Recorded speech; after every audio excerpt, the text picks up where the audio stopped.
ওই প্রবীর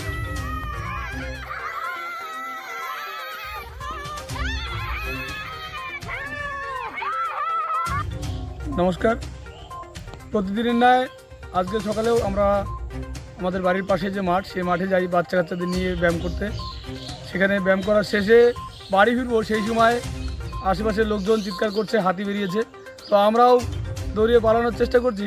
এবার হঠাৎ করে আমরা যেদিকে যাচ্ছি সেদিক থেকে হাতি আসছে দেখতে পাই। তো সেই সময় কোনো রকমে বাচ্চাদেরকে নিয়ে আমরা নিরাপদ দূরে দৌড়ে পালাই। তারপরে যাই হোক, হাতি কোনো ক্ষয়ক্ষতি করেনি আমাদের।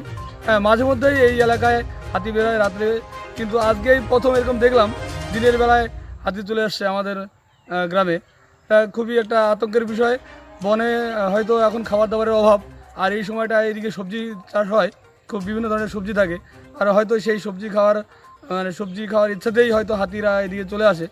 আমি বন দপ্তরের কাছে অনুরোধ করব তারা যেন এই বিষয়ে নজর দেয়। নমস্কার, আমার নাম উত্তম সরকার, বাড়ি বেলতলি ভান্ডানি।